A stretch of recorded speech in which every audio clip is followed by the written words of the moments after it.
যারা রাজনীতি মুক্ত ক্যাম্পাস চায় তাদের অবশ্যই অসৎ উদ্দেশ্য আছে। আমাদের মাননীয় প্রধানমন্ত্রী জনাব তারেক রহমান আগামীকাল উপস্থিত হবেন এই ঢাকা বিশ্ববিদ্যালয় ক্যাম্পাস পরিদর্শনে। তো আমাদের যারা ছাত্র নেতারা এদের আবেগের জায়গা হচ্ছে শাহবাগ।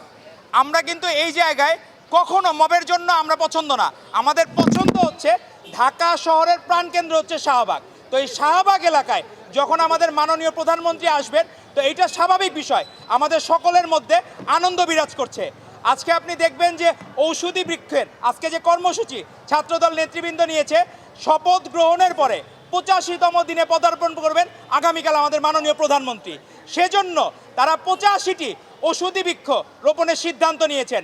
আমাদের মাননীয় প্রধানমন্ত্রী যে রাস্তা দিয়ে আসবেন বাংলা মোটর মোড় থেকে শাহবাগ মোড় পর্যন্ত আমাদের এই টোটাল আমরা 85টি ঔষধি বৃক্ষ রোপণ করব। আর এই ঔষধি বৃক্ষের চর্চা প্রথম শুরু করেছিলেন আমাদের শহীদ রাষ্ট্রপতি জিয়াউর রহমান বীরোত্তম। এখনও সৌদি আরবে কেউ গেলে সেটা জিয়া সাজারা নামে পরিচিত হয়। সেই গাছটা নিম গাছের নাম হয়ে গেছে জিয়া সাজারা। নিম গাছের গুণ হচ্ছে প্রচুর পানি ধরে রাখতে পারে এবং প্রচুর বৃষ্টিপাতে সহযোগিতা করে। তো আজকে বাংলাদেশের যখন গণতন্ত্রের দুরবস্থা ছিল, তখন বাংলাদেশকে হৃদয়ে ধারণ করেছিলেন আপসহীন দেশনেত্রী বেগম খালেদা জিয়া। তিনি ছিলেন জাতীয় ঐক্যের প্রতীক। তার পরবর্তীতে প্রধানমন্ত্রী হওয়ার পরে প্রথমে যেদিন প্রধানমন্ত্রীর কার্যালয়ে অফিস করেছেন মাননীয় প্রধানমন্ত্রী, তিনি সেদিন স্বর্ণচাপা গাছ লাগিয়েছেন। সেটি একটি গুরুত্বপূর্ণ ঔষধি বৃক্ষ। তো আমরা যে এই চর্চা, ভালোর চর্চা সবসময় শহীদ রাষ্ট্রপতি জিয়াউর রহমান বীরোত্তম থেকে আমাদের আপসহীন দেশনেত্রী বেগম খালেদা জিয়া, এখন তারেক রহমান সেই দ্বারা অব্যাহত রেখেছেন। কিন্তু তারপরেও আপনারা দেখবেন ছাত্রদল যখন এই ঔষধি বৃক্ষ রোপণ করে, তখন জামাত শিবিররা তখন বিশ্ববৃক্ষ রোপণ করে। তারা যখন বট বাহিনী বিভিন্ন জায়গায় অনলাইনে দেখবেন সে বিশেষ সরাসরি তারা সংসদে যেমন মব করে, পাশাপাশি বিষ বৃক্ষরোপণ করে। অবশ্য তাদের মন খারাপের কারণও আছে, তারা হচ্ছে রাতেবেলা ঘুম হয় না। এখন আপনি দেখবেন 12ই ফেব্রুয়ারি নির্বাচনের পরে তারা নির্ঘুম রাত কাটায়। আর নির্ঘুম রাত যে কাটায় তাদের জন্য ওষুধ আছে, এখানে ঔষধি বৃক্ষ আছে, এখানে ক্যামোমিল আছে, ল্যাভেন্ডার আছে, অশ্বগন্ধা আছে। এগুলা হইলো ঘুমের জন্য কাজে লাগে। তো আমরা জামাত শিবিরের ভাইদেরকে অনুরোধ করব, আপনারা এখানে ঔষধি গাছগুলো যে আমরা লাগাবো, আপনারা যেহেতু গুপ্তভাবেই কাজবাজ করেন, আপনারা গুপ্তভাবেই গাছের পাতা বাকল এগুলো ছিঁড়ে নিয়ে যান, আবার ক্ষতি করেন না, গাছটা একবার উপরে ফেলেন না।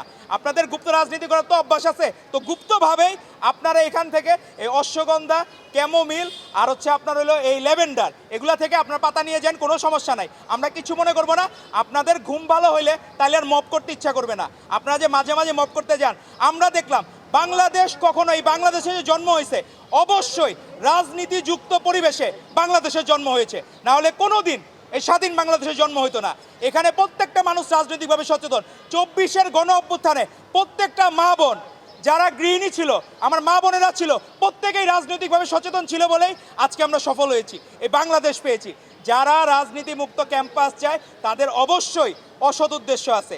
তাদের ট্রান্সফরমেশনে কোনো গণ্ডগোল হচ্ছে, তারা ছাত্রলীগ করে এসে মাঝে বৈষম্য বিরোধী করে এখন তারা শিবিরের খাতায় নাম লেখাচ্ছে। তো এই যে গুপ্ত রাজনীতির চর্চা, তাদের তো চর্চা বন্ধ হয়ে যাবে, কারণ যেখানে রাজনীতি মুক্ত ক্যাম্পাস থাকবে সেখানে স্বর্গরাজ্যে থাকবে হলো এই শিবিররা। সেটা কোনো দিন সম্ভব না।